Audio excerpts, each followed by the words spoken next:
Fique de pé no seu lugar.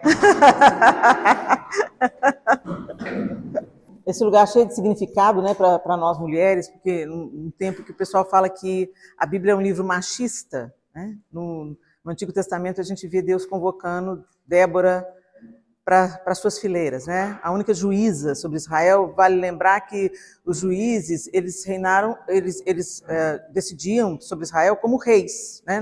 Não existiam os reis ainda, então os juízes eram instituídos por Deus para que eles resolvessem as questões que surgiam entre o povo.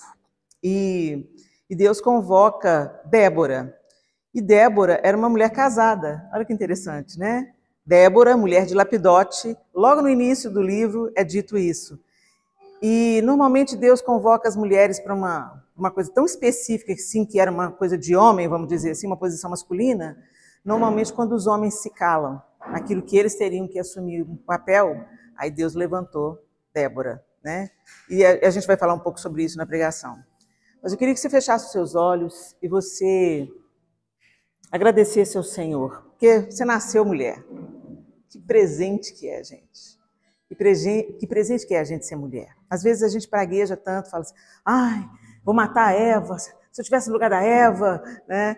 Mas na verdade, que privilégio a gente gera com o ventre e com os joelhos. Aquelas que não podem gerar com o ventre, geram com o coração, geram com os joelhos. É tão precioso esse papel que Deus nos confiou, né? Então, às vezes você chegou aqui meio revoltada com a sua feminilidade. Ah, não, queria ter nascido homem. Vida de mulher é difícil demais. Quantas vezes a gente abre a boca para falar isso, né? E hoje é tempo. Deus não errou. Deus não errou quando Ele fez homem e mulher, né? Então, agradeça a Deus por você ser mulher, porque Deus tem coisas a confiar nas suas mãos. Que Ele não vai confiar na mão de homem nenhum, vai confiar nas suas mãos, justamente porque você é mulher, né? Então, tem um momento de gratidão ao Senhor aí, pela sua feminilidade, sua oração. Os filhos de Israel tornaram a fazer o que era mal aos olhos do Senhor depois da morte de Eude. E o Senhor os entregou nas mãos de Jabim, rei de Canaã, que governava Azor. O comandante do seu exército era Sísera, que morava em Harosete-Ragoim. Os filhos de Israel clamaram ao Senhor, porque Jabim tinha 900 carros de ferro e durante 20 anos oprimia duramente os filhos de Israel. Débora, profetisa, esposa de Lapidote, julgava Israel naquele tempo. Ela atendia debaixo da palmeira de Débora, entre Ramá e Betel, na região montanhosa de Efraim, e os filhos de Israel vinham até ali para apresentar as suas questões. Débora mandou chamar Baraque, filho de Abinoão, de Quedes de Naphtali, e lhe disse: o Senhor, Deus de Israel, deu a seguinte ordem: vá e reúna os seus homens no Monte Tabor, escolhendo 10.000 homens dos filhos de Naphtali e dos filhos de Zebulon. Eu farei com que Sísera, comandante do exército de Jabim, se dirija até você, junto ao ribeiro de Quison, onde os seus carros de guerra e as suas tropas, com os seus carros de guerra e as suas tropas, e eu o entregarei nas suas mãos. Então Baraque disse a Débora: se você for comigo, irei, mas se você não for comigo, não irei. Ela respondeu: certamente irei com você, mas a honra da investida que você está empreendendo não será sua, porque o Senhor entregará a Sísera nas mãos de uma mulher. E Débora foi com Baraque até Quedes. Então Baraque convocou as tribos de Zebulon e Naphtali em Quedes, 10.000 homens o seguiram, e Débora também foi com ele. Ora, Éber, o queneu, tinha se afastado dos queneus dos filhos de Obabe, sogro de Moisés, e havia armado as suas tendas até o carvalho de Zaanim, que fica perto de Quedes. Anunciaram a Sísera que Baraque, filho de Abinoão, tinha subido ao Monte Tabor. Sísera convocou todos os seus carros de guerra, 900 carros de ferro, e todo o povo que estava com ele, de Harosete-Ragoim, para o ribeiro de Quison.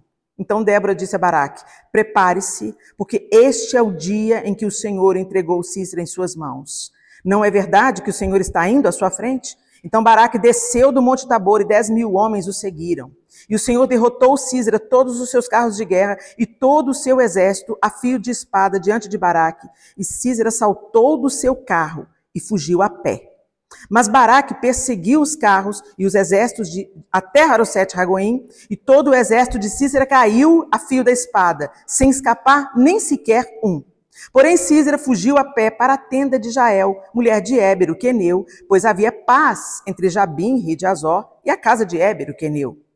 Jael saiu ao encontro de Sísera e lhe disse: entre, meu senhor, entre na minha tenda, não tenha medo. Ele entrou na tenda de Jael e ela pôs sobre ele uma coberta. Então Sísera disse: por favor, me dê um pouco de água, porque estou com sede. Ela abriu um odre de leite, deu-lhe de beber. Depois o cobriu novamente. E ele lhe disse mais: fique na porta da tenda. Se alguém vier e perguntar se há alguém aqui, responda que não. Então Jael, mulher de Éber, pegou uma estaca da tenda e, lançando mão de um martelo, foi de mansinho até perto dele e lhe cravou a estaca na têmpora, de modo que ela penetrou na terra. Ele estava exausto e dormia profundamente, e foi assim que morreu. E eis que, quando Baraque estava perseguindo Sísera, Jael saiu ao encontro dele e lhe disse: venha, eu lhe mostrarei o homem que você está procurando. Ele a seguiu, e eis que Sísera estava caído, morto, com a estaca fincada na têmpora. Assim, naquele dia, Deus humilhou Jabim, rei de Canaã, diante dos filhos de Israel. E cada vez mais a mão dos filhos de Israel prevalecia contra Jabim, rei de Canaã, até que o exterminaram. A maioria de nós já conhece muito bem esse texto dessas duas mulheres extraordinárias, que tem muito para nos ensinar hoje. Embora esse texto seja já bastante conhecido, a gente entende aqui como Deus levantou Débora, né? Deus levantou Débora num contexto, né, de crise, 20 anos de opressão. Imagina, Israel estava sendo oprimido, não era 2 dias, não era 2 meses, não era 2 anos. 20 anos de opressão. E o texto começou dizendo para a gente o quê? Que o povo de Israel voltou a fazer o que era mal perante o Senhor. Então, o que acontecia? O livro de Juízes é um dos livros mais tristes da Bíblia, porque a gente vê esse movimento indo e voltando, indo e voltando. O povo se distanciava de Deus, fazia o que era mal diante dos olhos de Deus, então Deus tirava a mão e o entregava aos inimigos. Aí, quando eles estavam a ponto de sucumbir por causa da opressão, aí eles se lembravam de Deus, se voltavam para Deus, se arrependiam, clamavam, como o texto diz, eles clamaram ao Senhor, e o Senhor então dá uma direção clara para Débora, para que ela então entregasse a Baraque, a direção do Senhor. O Senhor falou que é da vitória. O Senhor falou: reúne os homens, porque eu vou dar vitória. Mas ali a gente percebe por que Deus levantou Débora. Ele era o comandante do exército. Mas ele fala assim: se você não for comigo, eu não vou não. Onde que chega um comandante do exército? Ok, Débora carregava a voz do Senhor, a presença do Senhor. Mas o simples fato dela já estar entregando uma palavra do Senhor, uma ordem do Senhor, já seria motivo dele se tranquilizar e seguir com a ordem do Senhor. Mas ele falou assim: não vão comigo. Gente, é uma coisa muito triste quando o homem se esconde atrás da saia de uma mulher, né? Os homens têm a posição deles, a mulher tem a posição delas, não disputam poder, não deveriam disputar, porque cada um tem a sua função específica e tão necessária, e essas funções cooperam uma com a outra. E aí Débora olha para ele e fala assim: ok, eu vou com você, mas Deus vai entregar então essa vitória na mão de uma mulher. Talvez naquele primeiro momento, ele olhou para Débora e falou assim: ela é a mulher para quem Deus vai entregar, então tá tudo bem, mas não era bem assim. E aí ele levanta Jael, de um jeito completamente diferente, porque Jael não era do povo de Israel. Jael era de um povo que, inclusive, vivia em paz com Jabim, o rei de Canaã. Então, se você for olhar a grosso modo, Jael era também para estar contra o povo de Israel, uma vez que ela estava em acordo com o rei cananeu, então, de uma forma pelo menos superficial, ela deveria ser inimiga. Mas é tão interessante como as mulheres são perceptivas. Esses 20 anos não ficaram só para o povo de Israel. Jael estava vendo. Jael estava percebendo o que estava acontecendo. Eu fico imaginando o trabalho de Deus no coração de Jael, Deus soberano, que já sabia de tudo que ia acontecer. O trabalho de Deus, tirando a venda dos olhos de Jael, para ela perceber a opressão de Jabim sobre o povo de Israel. Gente, quando a gente fala em opressão, não é só uma indisposição de povos, não. A opressão era, eles arrancavam até o couro do povo, entendeu? Matava por qualquer coisa, violava mulheres, opressão era um negócio pesado demais. Israel, certamente, estava tendo 20 anos acontecendo ali perto dela, né? Certamente ela tinha consciência. E eu gosto de pensar que Deus estava trabalhando o coração de Jael, preparando Jael para cumprir o que ele queria que ela cumprisse. Deus levanta, então, Débora como profetisa, juíza, líder espiritual, em um tempo que os homens estavam em silêncio. Os homens estavam em silêncio. Mas Débora ouviu a voz de Deus e se levantou como mãe. Olha que interessante. Se levantou como mãe. Ela não se levantou como uma guerreira, ela não se levantou como rainha, ela não se levantou como a comandante do exército de Israel, a nova comandante, não. Ela não disputou em nenhum momento poder com Baraque. Ela simplesmente assumiu a posição dela, mãe da nação. A gente falou, eu falei que privilégio que nós temos de gerar, né? Ou a gente gera com o ventre, ou a gente gera com os joelhos, ou a gente gera com o coração. E foi assim que Débora gerou, né, o seu povo, o povo de Israel e aquela vitória. Ela não foi movida por ambição, por poder. Ela foi movida por obediência à voz de Deus. Ela não tomou o lugar de Baraque, mas o inspirou a agir. Quando ela fala para ele, ela inspira. Ele toma uma coragem que talvez até ali ele não tinha. Nenhum exército oficial tinha. Ele teve que sair e reunir o exército, né? E com Débora a gente aprende o quê? Que há momentos que Deus nos chama como mulheres para ser uma voz profética, para lidar com sabedoria e nos levantar como mães espirituais, com amor, com autoridade e com direção. Às vezes a gente pensa que uma voz profética é aquela voz que vai clamar com o microfone, é aquela voz que vai entregar uma palavra orando por você. Não, a voz profética, gente, quando uma mãe ensina os seus filhos a palavra de Deus, ela está sendo uma voz profética na vida daquele filho. Quando ela ensina a criança no caminho que ela deve andar. Até quando a gente vai chamar a atenção dos nossos filhos. A gente decide se juntar ao capeta ou a gente decide se juntar ao Senhor, né? Eu me lembro que o nosso terceiro filho, Arthur, ele era um menino bem desafiador. Meu pai do céu. Um questionador, ele queria resposta para tudo. Ele não era qualquer coisa que convencia o Arthur e a gente pelejava com ele. Arthur, pelo menos obedece, meu filho. Não, mas por que eu tenho que obedecer? E ele tinha muitos argumentos. Hoje eu já entendo por que ele era assim, né? Deus o material estava todo lá para ele fazer o que está fazendo hoje, mas enfim. E eu pensei assim, Senhor, e eu comecei a lamentar, né? Eu era chamada na escola praticamente toda semana. Aí quando eu ia, chegava na escola, o Levi, o chefe da disciplina, já me conhecia, falava assim, Helena, ô Levi, pelo amor de Deus, Levi, o que o Arthur fez agora? Eu já chegava assim, né? E o Levi ficava assim, não, mãe, fica tranquila, vai ficar tudo bem, vai dar tudo certo, mas a gente vai ter que suspender ele 4 dias. E eu chorava, ele não chora não, Helena, vai ficar tudo bem, continuo orando por ele e tudo. E aí, depois desse dia, eu fiquei pensando, gente, eu tenho que profetizar a vida sobre o meu filho. Eu estou falando muita palavra maldita, estou falando, o Arthur me cansa demais, o Arthur não tem jeito, o Arthur, que desafio que o Arthur é, né? E aí, quando o Arthur estava me talhando o sangue, gente, eu punha a mão na cabeça dele e falava, vem aqui, santo, ungido. Arthur, você vai dar um trabalho pro inferno, cara. Profeta de Deus, homem de Deus, abençoado homem de Deus. Toda a ênfase que eu colocava no lamento, eu comecei a colocar toda a ênfase na palavra profética de bênção, daquilo que o Senhor queria forjar nele. E aí, primeiro ele me olhava com aquela cara de deboche, depois ele passou a falar, amém. Os anos passaram, Arthur cresceu, Jesus entrou na vida dele e deu uma esposa maravilhosa para ele. E a Ruth vai me dar um netinho, ou netinha, a gente ainda não sabe. Mas o interessante é que Deus é tão detalhista. No dia do batismo do Arthur, eu chorava e ria ao mesmo tempo. E tinha outra pessoa que chorava e ria comigo. Foi muito interessante. Porque a gente foi andando um na direção do outro, ele estava tocando violão para o Arthur ser batizado, eu fui andando na direção dele, nós dois chorando e rindo.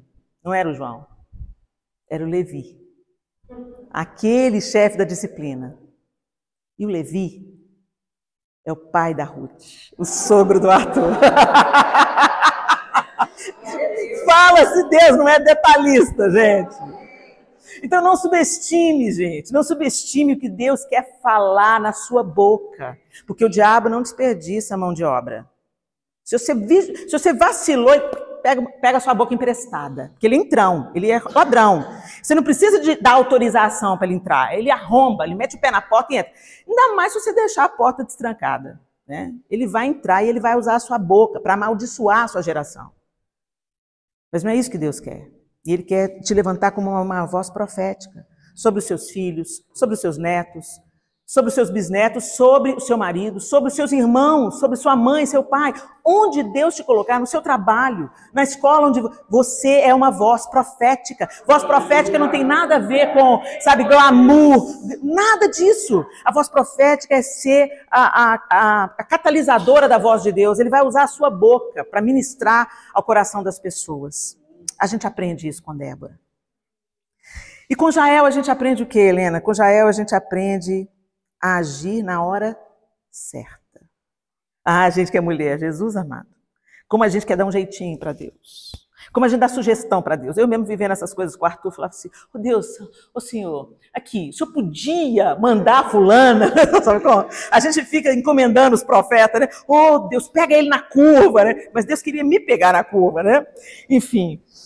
Mas a gente muitas vezes é precipitada pelo nosso próprio jeito de ser. Falamos precipitadamente, agimos emocionalmente. E às vezes, por causa justamente disso, a gente mete os pés pelas mãos. Mas Jael discerniu o tempo de agir. E mais uma vez eu quero enfatizar. Ela não estava numa plataforma, ela não estava diante de uma multidão. Ela estava na sua casa. Que, diga-se de passagem, era uma tenda. Era uma tenda. Um povo nômade, nômades vivem em tendas. Ela estava na casa dela. Mais uma vez a gente entende que Deus quer nos usar no lugar que a gente está. Esses do Beto são inspiradores, o Beto.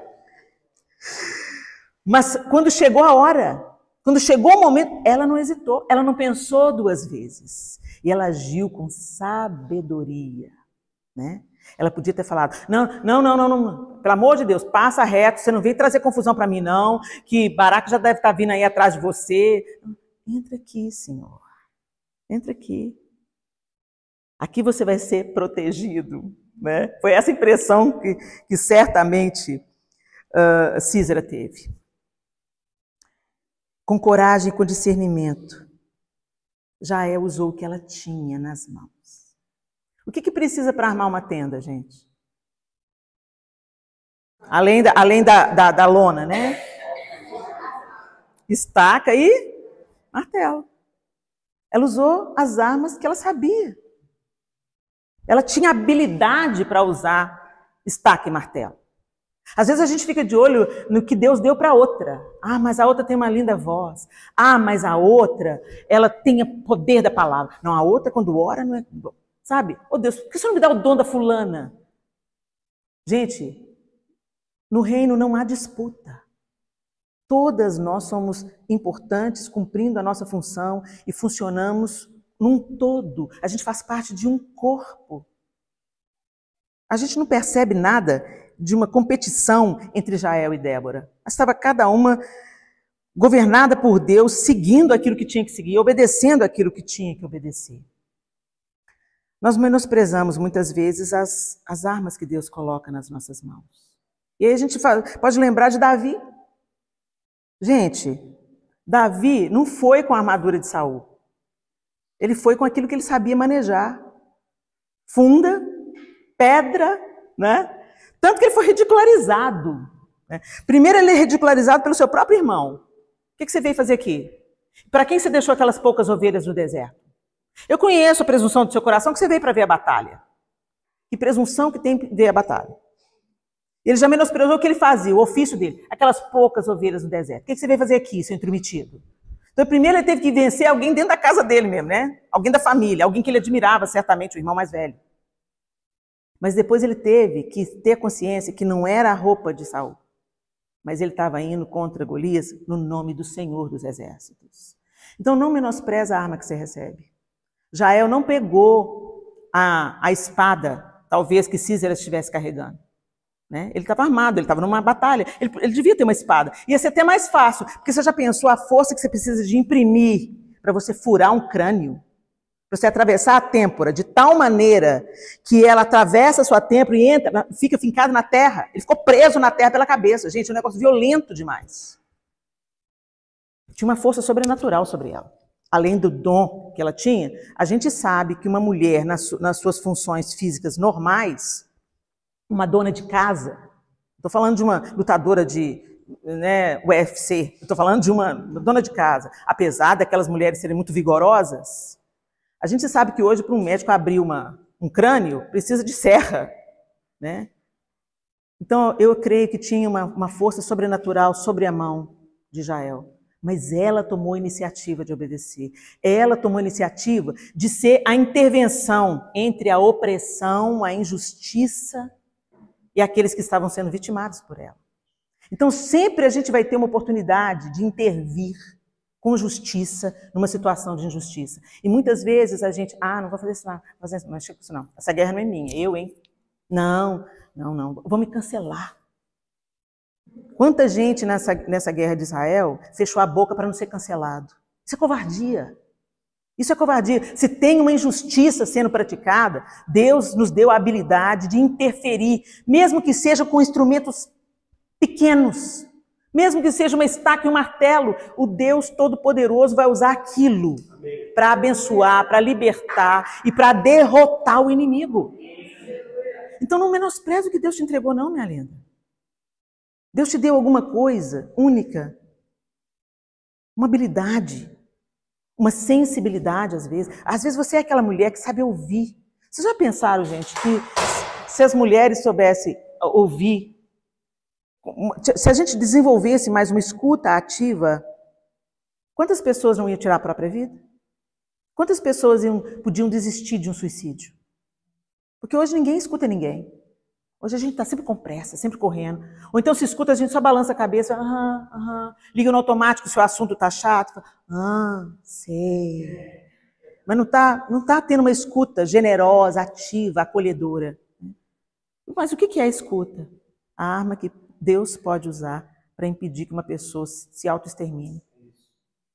A gente tem que entender aquilo que o Senhor colocou nas nossas mãos. E Jael sabia. Ela tinha nas mãos uma estaca e um martelo para derrotar um inimigo poderoso. Não era qualquer pessoa. Deus cumpriu a palavra dele. A chuva veio. Os carros de ferro atolaram. Então, pelo menos igualou, porque com os carros de ferro de Jabim, era uma batalha desigual, né? E Deus tirou essa desigualdade da batalha. Eles atolaram no vale e eles tiveram que ir para a espada, né? Homem a homem. E não foi de uma vez. O texto diz para a gente que depois eles foram prevalecendo até vencerem definitivamente. Mas Císera tinha que morrer, porque ele era o comandante. O comandante inspira. O comandante reúne, agrega, vai na frente, dá vigor para a batalha. Por isso que Císera tinha que cair ali. Porque se ele voltasse, ele ia voltar com mais raiva. Deus vai cuidando assim de todos os detalhes, né? Às vezes a gente pode pensar, nossa, mas que coisa difícil, hein? Matar um homem, um inimigo. Hoje a gente não precisa de atravessar, graças a Deus, a têmpora de ninguém. Mas o nosso inimigo continua tendo que ser vencido. O que a gente aprende então com Jael? Não subestime o lugar onde Deus te colocou. Às vezes, o maior ato de fé vai acontecer nos bastidores, vai acontecer onde ninguém te assiste, vai acontecer no silêncio, vai acontecer com ferramentas simples. É tão interessante que ela chama, ele pede água e ela dá leite. Os estudiosos questionam por que ela deu leite, né? Porque certamente o leite, até hoje, uma das teorias é que o leite, ele relaxa, né? Ele relaxa, porque ele já estava cansado. Mas o leite, tem até gente que usa essa estratégia, toma um copinho de leite que é morno, né, para relaxar. Alguns pensam que foi por causa disso, né? Eu não sei qual foi o real motivo, mas eu tenho certeza que foi estratégico. Eu tenho certeza que foi estratégico. Mas certamente ela sabia disso por quê? Porque ela conhecia. Ela sabia com o que ela estava lidando. Ela sabia, dentro do campo de alcance dela, né, o que ela podia fazer. E se a gente pensar na maternidade, uma das coisas maravilhosas da maternidade é que a gente vira uma marmita, gente. O menino gruda no peito da gente e só vai soltar Deus sabe quando. Mas que coisa sublime que é isso. O seu corpo gera alimento para saciar a fome do seu filho. E não tem alimento mais nutritivo. Tem alguns estudiosos que também acreditam dessa conexão do leite materno, porque que ela escolhe dar o leite. Mais uma vez, são especulações, né? Mas a ênfase aqui é que Jael, no ambiente dela, com a personalidade dela, com o jeito dela, com as ferramentas que ela já tinha, que ela já conhecia e que ela já dominava, foi exatamente isso que Deus usou, como usou Davi com a pedra e a funda, que eram os instrumentos que ele usava. Foi com esse instrumento. E tinha que ser esse instrumento, gente. Porque quando Golias veio contra Davi, tinha um escudeiro na frente dele. Então, primeiro, teoricamente, Davi teria que passar pelo escudeiro para depois passar para Golias. Com uma pedra, ele não precisou disso. Passou por cima da cabeça. Eu fico imaginando que depois nem cita mais o escudeiro, né? Imagina ele olhando, vendo o chefe dele cair, deve estar sartado fora. Tinha que ser uma pedra. No lugar certeiro, na hora certa. Tinha que ser uma Jael, no lugar certeiro, no lugar que Deus colocou ela. Deus colocou Sísera no caminho de Jael. Deus entregou Sísera para Jael. E o que você está fazendo com os inimigos que Deus está te entregando? Nós temos algumas coisas para vencer, né, gente? E às vezes os inimigos da gente não são externos. Estão dentro da gente. E sobre esses também tem vitória. Sobre esses também tem vitória. O sangue de Jesus Cristo nos purifica de todo pecado. O Espírito de Deus nos habilita a parecermos com Cristo. O Espírito Santo vai forjando em nós o caráter de Cristo. Então, às vezes, você olha para as suas lutas e fala, estou cansada de ser bocuda, mas não consigo parar. Estou cansada de ser fofoqueira, mas não consigo parar. Consegue sim. Eu posso todas as coisas naquele que me fortalece. Quando a gente depende de Deus, muitas vezes a gente não consegue vencer os nossos inimigos porque a gente não depende de Deus. A gente tenta com o nosso esforço mesmo. E com o nosso esforço a gente até consegue vitória, mas por um tempo. Mas se a gente pedir a graça de Deus, Senhor, eu preciso que o Senhor me ensine a ser uma mãe melhor. Senhor, eu preciso da graça do Senhor, porque o Senhor sabe que se eu for na minha força, eu vou com os 2 pés no peito. Põe a mão aqui em mim, Espírito Santo. Segura. As minhas orações, muitas vezes na infância dos meninos, assim, Jesus, põe as 2 mãos em mim, Senhor. Não deixa eu sair, não, Senhor. O Senhor me puxa, nem que seja pelos cabelos. Jesus vai fazer essa oração. Mas não me deixa ir contra os meus filhos, ir contra o meu marido por causa do meu temperamento. O temperamento da gente não é desculpa, gente. Porque o temperamento que nós temos, inclusive, é ferramenta que Deus quer usar para o bem. A minha agressividade é para o bem. Não é para eu machucar ninguém, não é para eu ferir ninguém, a não ser o meu inimigo, meu real inimigo. E nosso real inimigo não são as pessoas, mas aqueles que estão por trás delas. E aquele também que nos tenta. E o diabo nos tenta, segundo a cobiça do nosso próprio coração. Por isso que tem um inimigo dentro de nós que precisa ser vencido. Como nos tempos de Débora, que a gente se levante nesses dias como uma voz. Como uma voz. Às vezes, e mais uma vez eu digo, não precisa de um megafone. Se Deus quiser te dar um megafone, você com ele. Ele vai pôr um megafone na sua mão. Mas eu estava vendo a Edmeia hoje falando, ela falando, né? Eu tenho vontade, quando eu parar de viajar, de eu ir para um lugar onde tem os idosos e eu quero ficar falando. Ah lá. Entendeu? Ela tem uma voz. E só a morte vai calar a voz da Edmeia. Se ela ficar muda, ela vai arrumar um jeito. Ela vai escrever, ela vai gesticular, ela vai aprender a linguagem de sinais, porque ela sabe que ela tem uma voz. E não pode se calar. E vocês? Vocês também têm uma voz, gente? A Edmé tem um dom, mas você também tem uma voz. Às vezes, não para uma multidão, mas para sua vizinha, para as pessoas que Deus colocar no seu caminho. Eu fico pensando em quem pregou para o Billy Graham. Imagina, pregou para o Billy Graham. Quem pregou para o Billy Graham? O Billy Graham aceitou Jesus, mas por trás do Billy Graham, a multidão. Não subestime uma semente. Não subestime. E você está pronto para agir como Jael?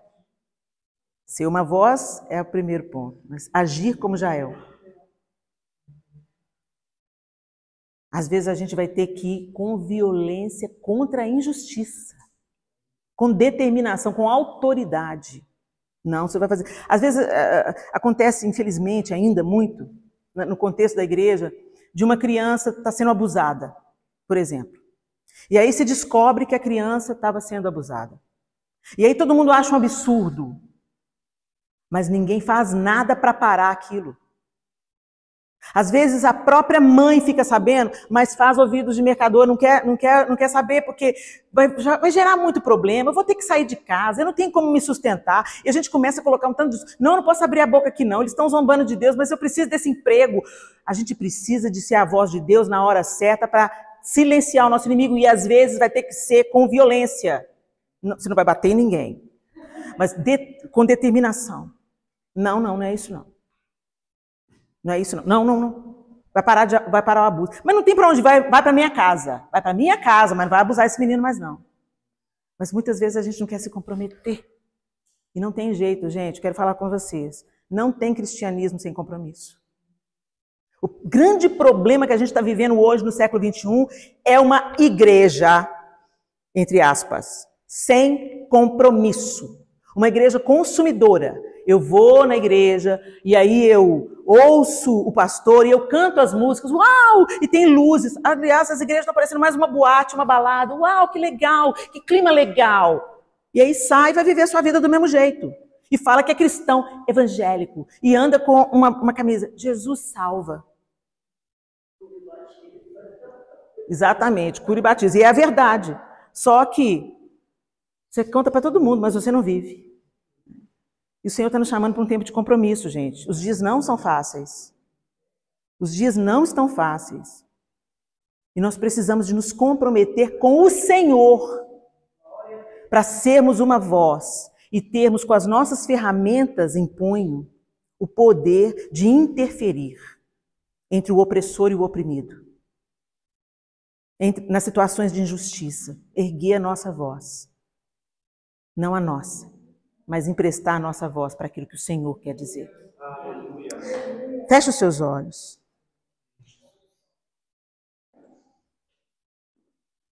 Deus não está procurando as mais preparadas, as mais inteligentes, as perfeitas. Deus está procurando as dispostas, as rendidas. Débora e Jael não competiram entre elas. Cada uma cumpriu o seu papel com fidelidade. Elas se concentraram na tarefa que Deus confiou a elas. Às vezes você está sendo esmagada pela comparação. Isso não é para mim, não. Isso é para alguém melhor do que eu, alguém mais inteligente. Isso é para uma teóloga. Se disponha. Se achegue ao Senhor e se disponha. E Ele certamente vai te guiar, vai te dirigir, vai te colocar nos lugares certos, com a palavra certa. Mas a gente tem que se aproximar, a gente tem que se comprometer com Ele. E não apenas levar o nome de cristão sem ter nenhum compromisso com o Senhor. Então hoje também é um dia de a gente refletir, será que a gente está vivendo o cristianismo mesmo ou a gente é só um simpatizante da fé? E a fé é legal. Mas o verdadeiro cristianismo, gente, tem como premissa, negue-se a si mesmo. Isso nos nossos dias não é legal. Nos dias que o mundo fala, seja você, seja feliz. Você merece. Seja a protagonista da sua história. Jesus convida. Quer vir após mim? Negue-se a si mesmo. Porque a gente vai ter que negar o nosso ego, se a gente quer realmente se comprometer com Cristo. O nosso ego, gente, ele tem que ser morto todo dia. Eu tenho que lutar com a minha mulher interior todo dia. Ela tem que ser subjugada. Porque o nosso velho homem não morre afogado, né, na água do batismo. Mas uma vez comprometidas com o Senhor, nos chegando a Ele, Ele vai tirando as tranqueiras, vai confrontando os pecados, vai usando tudo que Ele deu para a glória dEle, para o bem dEle, e não para a nossa vaidade, não para o nosso ego. Vai também nos dar coragem. Comprometidas nele, nós vamos ter coragem. Usando mais uma vez o exemplo de Edmeia. Não sei se vocês todos conhecem o testemunho de Edmeia. Mas Edmeia tirou uma geração inteira do tráfico de drogas pelo trabalho dela no Morro Dona Marta. Ela não podia subir o morro. Os bandidos mandam no morro. Aí Deus deu uma estratégia para Jael. Com as armas que ela tinha, ela sabia tocar uma música no violão. E ela foi com uma geladeira de sanduíche para a praça que fica na entrada do morro. E pôs a geladeira, começou a tocar aquela única música que ela sabia tocar no violão. E as crianças foram chegando perto e perguntando: "Tá vendendo? O que a gente tem que fazer para... Não, você pode pegar, mas você vai ter que cantar uma música." E ela ensinava para as crianças a música, e ali ela foi entrando com a palavra. Um dia uma das crianças não desceu. E aí o dono do morro deixou ela subir. E ela nunca mais desceu, né? Ela desce para ir para a casa dela, mas o coração dela está lá na casa de Maria e Marta, onde diversas crianças foram salvas, tiveram uma chance. É delicioso. Eu estive no Morro Dona Marta uma única vez, mas é muito... Passei o dia, mas foi tão bom, foi inesquecível. E de Messi, ela candidatasse, ela ganhava a Prefeitura do Rio. A gente andando, ei, Ti, ei! Todo mundo conhece Edmeia. E os bandidos batem continência. Às vezes eles olham feio, mas eles sabem que eles não podem. E Deus vai adiante dela. Agora ela fala: Edmeia, estou sentindo no coração, eu vou voluntariar aqui no morro. Ela falou assim: foi Deus que mandou? Porque se não foi Ele que mandou, a primeira bala perdida é sua. A consciência de que é Deus que está te guiando, é isso que a gente tem que ter em primeiro lugar. Porque se a gente está sendo guiado pelo Espírito Santo de Deus, Ele vai nos dar a proteção, a capacitação. E Edmeia, nós escrevemos um livro, A Revelia da Vontade dela. Só tem uma parte de tanta coisa que ela viveu com o Senhor. Mas porque ela se levantou como Jael. No caso dela, como uma geladeira de sanduíche e um violão. Nós não temos desculpas. Que você ocupe o seu lugar. E interrompa a opressão, ou aquele que promove a opressão. Vamos orar? O Senhor, nós bendizemos o Senhor. Nós bendizemos o Senhor. Porque o Senhor conhece os nossos corações. E nós queremos, ó Deus, ser nas suas mãos como uma tocha acesa, como uma flecha que acerta o alvo, Senhor. Nós queremos ser como um abrigo no deserto.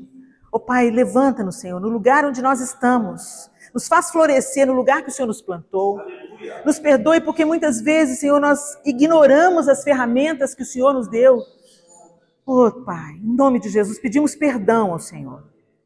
E te pedimos que o Senhor abra os nossos olhos, nossos ouvidos, a nossa percepção, para que a gente obedeça aquilo que o Senhor espera de nós. Que a gente se comprometa com o Senhor, Deus, com todo o nosso coração, até o tutano, que a gente se comprometa com o Senhor. Em nome de Jesus, amém e amém.